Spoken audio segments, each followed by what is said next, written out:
Welcome to Why Knowledge Matters. In this episode, world-renowned human motivation researcher and professor of psychology Richard Koestner joins me to discuss why you should set a New Year's resolution, how to set successfully a New Year's resolution, and why you should reset your New Year's resolution potentially on July 1st. Enjoy. Welcome back, Richard. I'm so excited to talk to you today about New Year's resolutions, and who better than yourself talking about this very and timely topic. Welcome, Richard. You're welcome, and I'm happy to be here. And I would say of all the things that people talk to me about, this is the one that I know best because I've actually done research on it and because it happens every year. Now, the funny thing is, last year and this year, I have a sense that people are less likely to set New Year's resolutions. And it's because we're in the middle of a pandemic. And because just like last year at Christmas and New Year's, we're in lockdown again here in Quebec. I don't know if in Ottawa.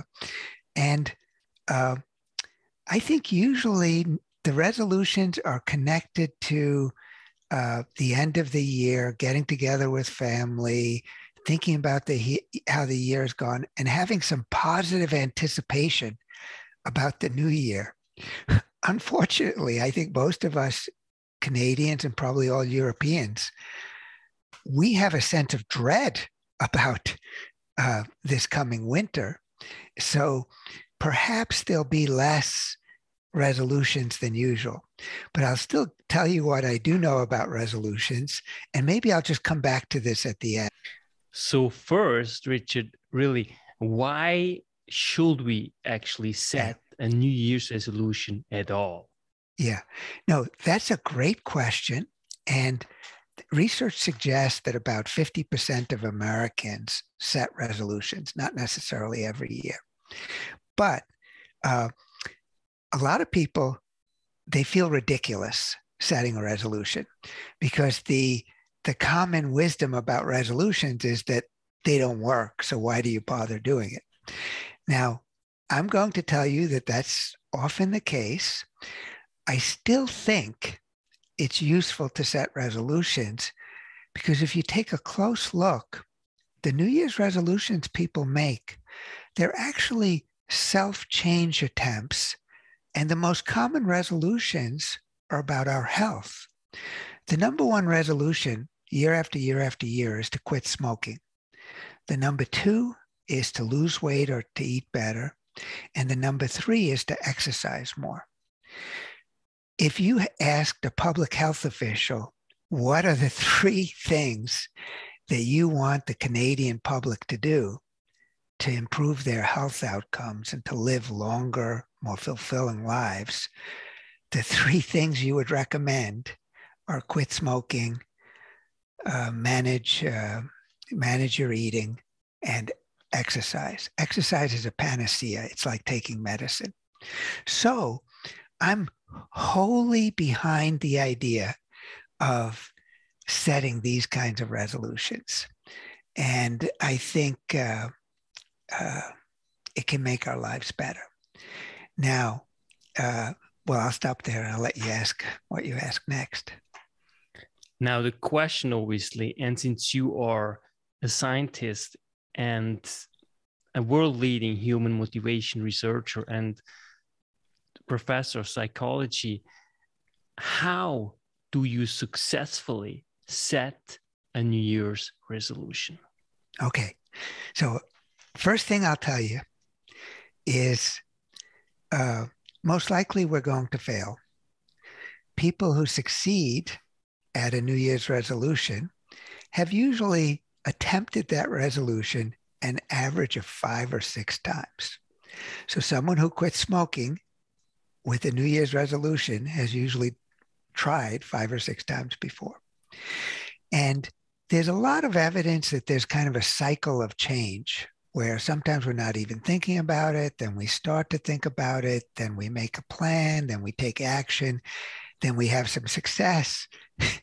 Then after a month, we get off of our diet and we're back to where we were. And, we have to start over.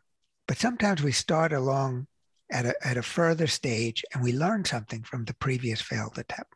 So number one, how to succeed, you first have to realize that to some extent, failure is normative and it's still worth trying, but don't be too hard on yourself. For example, Yannick, if you've tried 4 times before to eat more vegetables, and if you failed every time, this might be the year where you're going to do it because it's your 5th or 6th attempt. Okay, so failure is normative. And then the next question, why do we fail?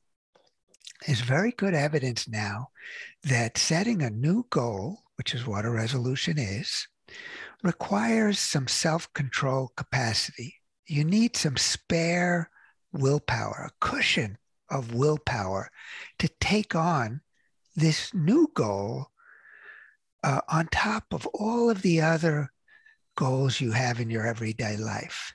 So Yannick, you came back to Ottawa or whatever, there's probably a lot of things you have to do. You have to fill up the refrigerator. You have to check in with all the people there's many things you have to do. Now, it turns out that our self-control capacities, it looks like there's a limit. Your limit might be higher than mine, and mine might be higher than another person's, but each of us has an individual limit to how much self-control we can exercise, how much we could push ourselves to do things that we feel need to be done. And because there's a limit, when you set a new goal, you better have a little bit of self-control left in your reservoir. And the evidence suggests that all of us have such busy, complicated, chaotic, motivational lives that we are maxed out. We have nothing to spare. And for New Year's resolutions, people usually set 3 of them. So like my students, they always say, I'm going to get all A's this semester. And then they say, I'm going to exercise 5 times a week. And then they say, I'm going to meet a girl. And those are 3 big new goals. And the problem is we don't have the self-control resources. So my first 2 points, failure is normative. The reason we're failing is because we don't have the self-control. Then the question is, how do you get around this self-control barrier? And there's 3 empirically supported methods.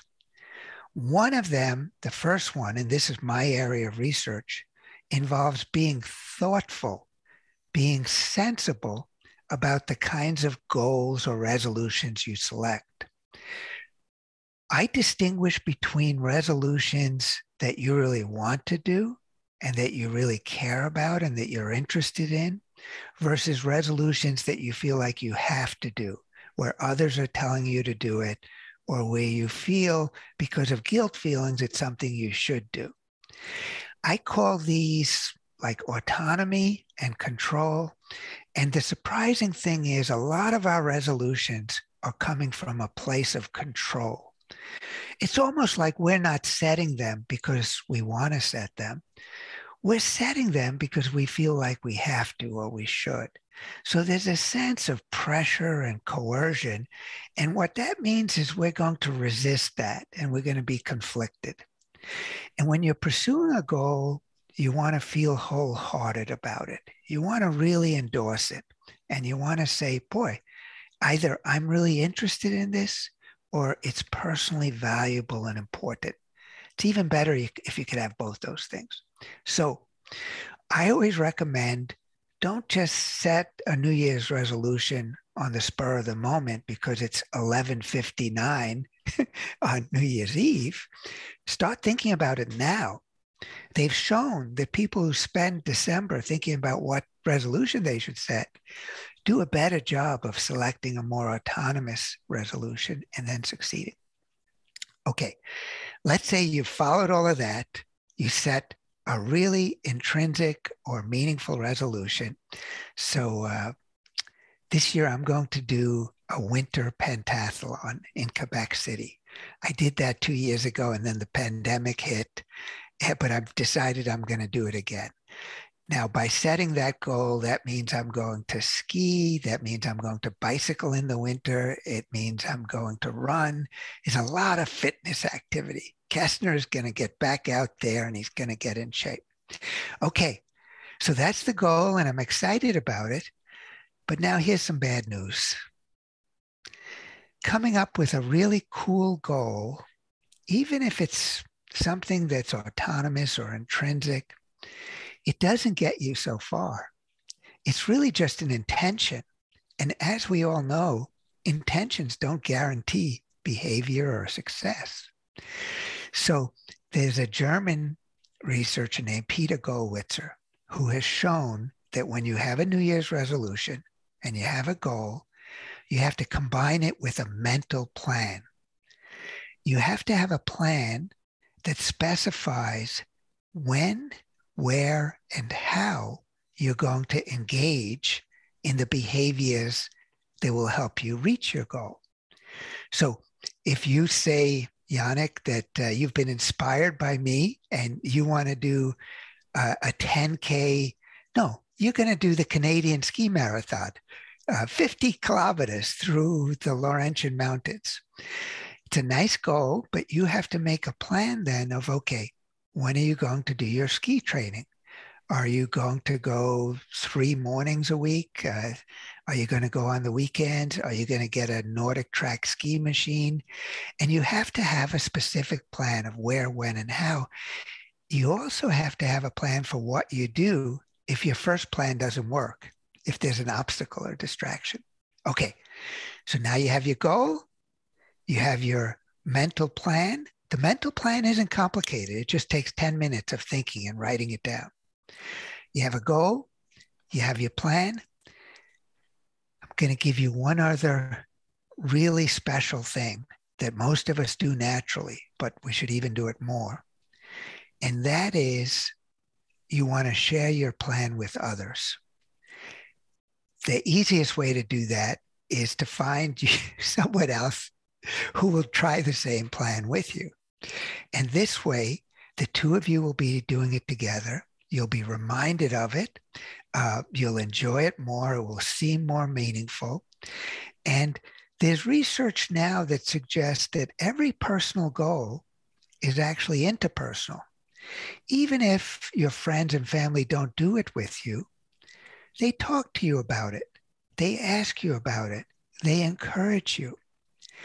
We've looked at how other people try to encourage us. And what's most common is people are like cheerleaders. They say, you can do it, Yannick. You're going to be a great cross-country skier. Get out there. I'm proud of you. Or they might see what you're doing and say, Yannick, you're doing it all wrong. You got to do it with wax skis. You have to use wax skis. Don't use the waxless. You won't get anywhere with those. And that's how people usually help us, quote, help us. And it turns out that doesn't help at all. And sometimes it backfires. What's helpful is if people are more invisible in how they help. What's helpful is when people show interest, they ask you about it, they empathize, but they don't get over-involved.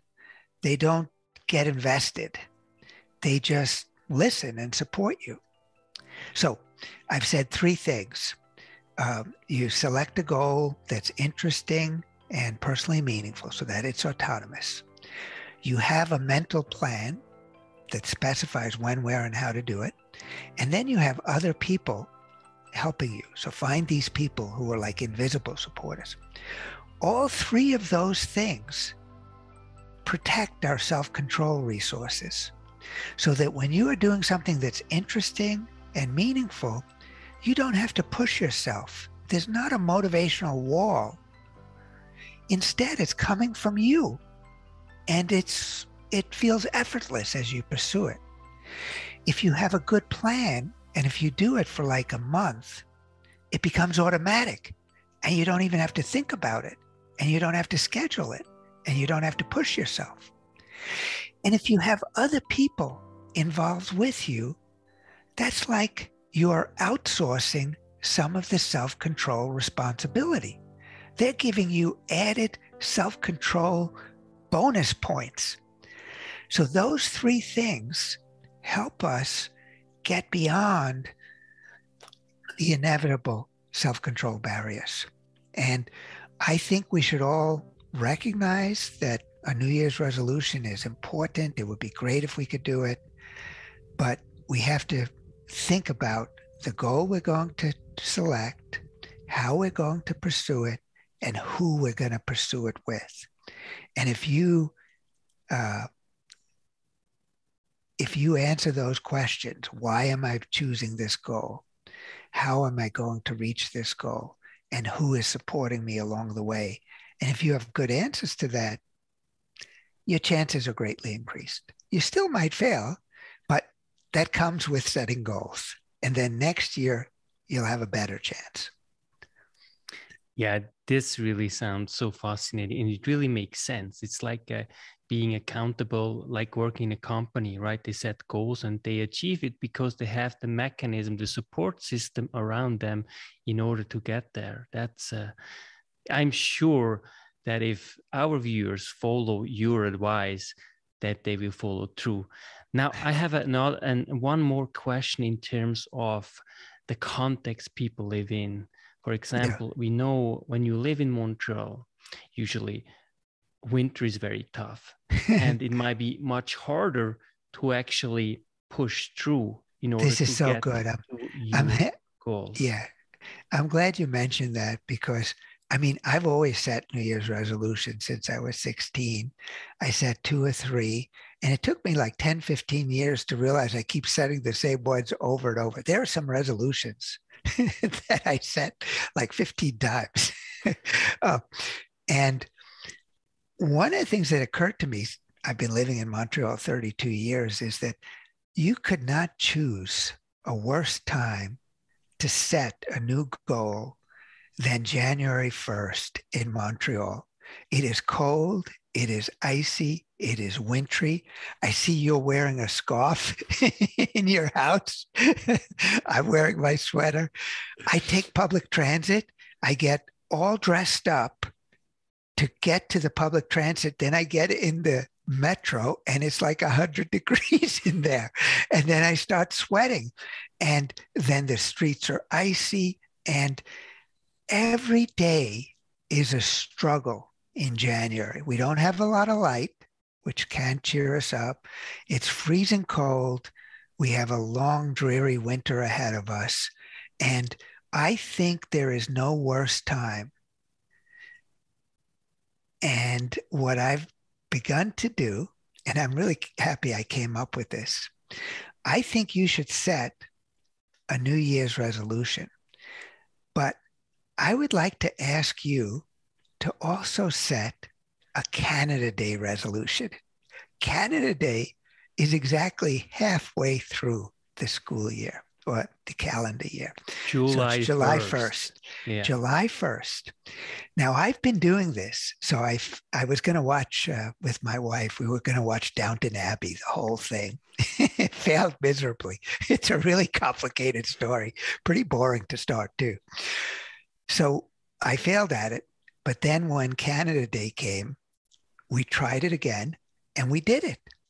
And I've done that before, like 3 times now, where the resolution I had on January 1st, I failed, but then I tried again July 1st. And if you and I were meeting right now and it was July 1st, I would be out on my patio. I'd be wearing shorts. I'd have a Hawaiian shirt on. You would probably be swinging your golf club. July is a really sweet time of the year for most of us. I mean, sure, there's some bugs and whatnot, but life is easier. You don't have as many things to think about as you do in January in Montreal. So that's my last suggestion for you. Think of the New Year's resolutions as a practice, a 6-month practice. But then July 1st, try it again.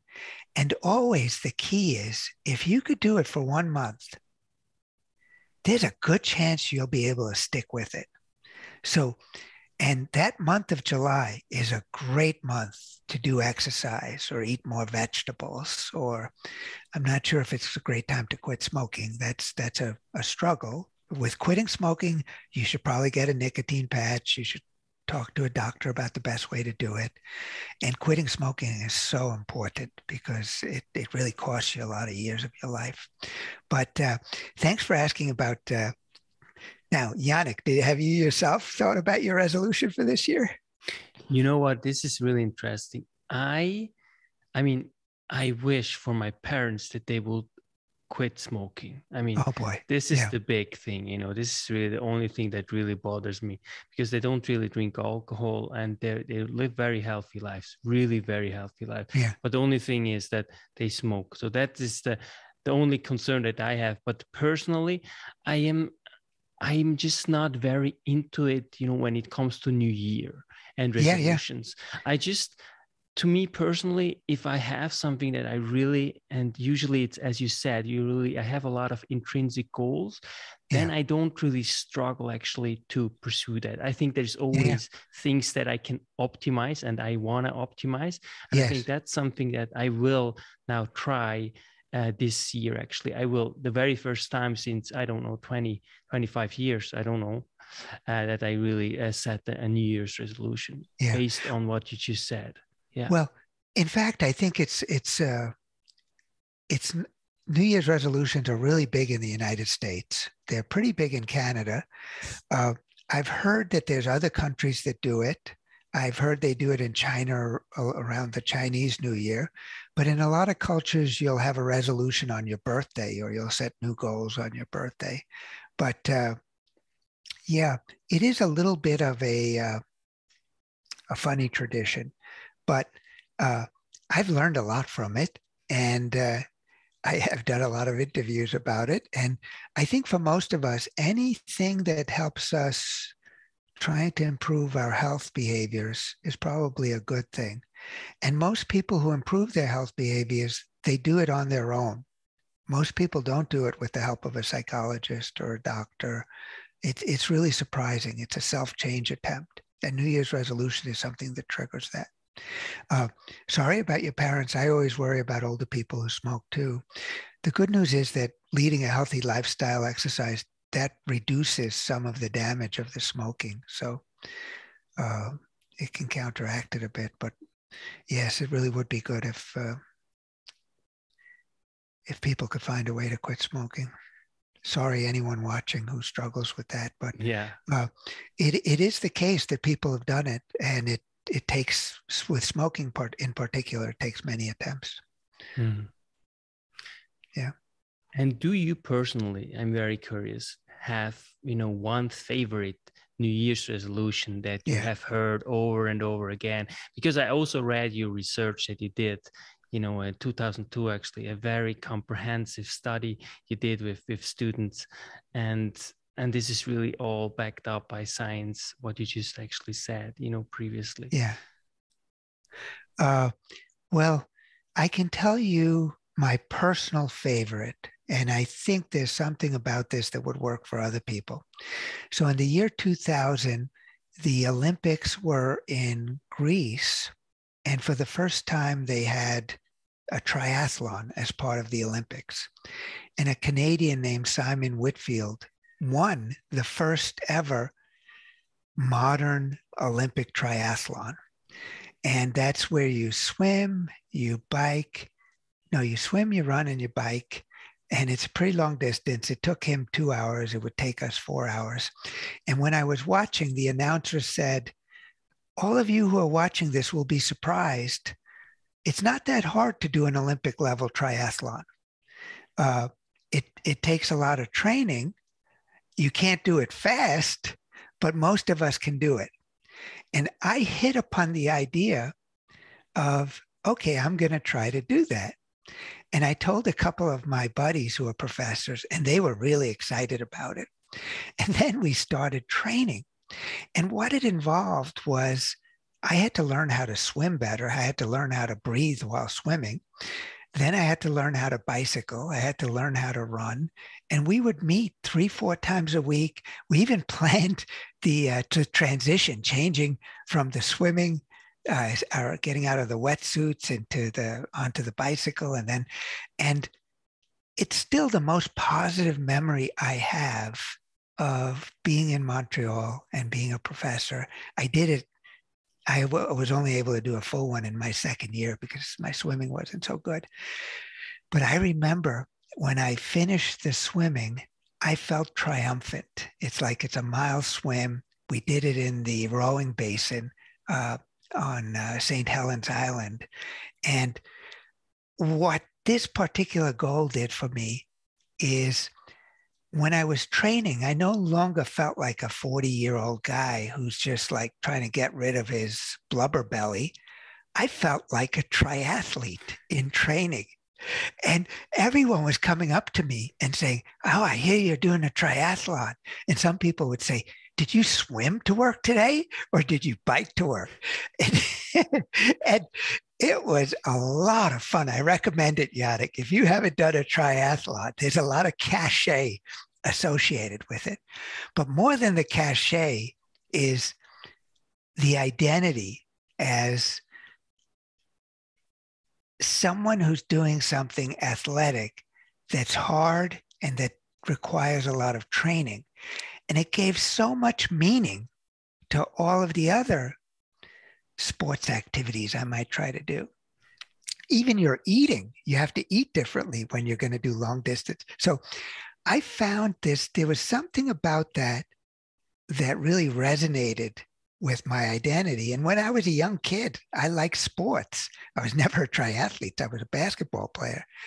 But tapping into that childhood identity as an athlete and then feeling like that again in my 40s, that was pretty special. So if there's something that has some panache that captivates you, it could be my wife. The one she has is hiking the Appalachian Trail. She loves hiking. Something like that is neat. Yeah, you bring up so good ideas actually, and it's really, as you said, it makes you really also more focused. It gives you something that really drives you. Beautiful, your cat. That's yeah. It's always nice. My goal last year was to feed my cat less treats, and I didn't succeed at it. And my goal this year might be to train her not to come up on my desk when I'm in Zoom sessions. Beautiful. Yeah, Richard, thank you so much for this wonderful session and for your cutting edge tips. And most of all, I wish you a happy new year. Yeah, well, thanks a lot. And everyone, please hang in there. It's a dark new year this year, but we're going to come out of this. We're going to come out of this. And the last thing I would say is that in this kind of context, I really focus on just getting through each day. It's survival mode. So, but once we seem to be getting through, then you can get back to the New Year's resolutions. Or if it's fun for you to think about New Year's resolutions, go ahead and do that. But thanks a lot, Yannick. It's always a pleasure to talk to you, and best wishes to you. Thank you so much, Richard Koestner. Okay, bye-bye.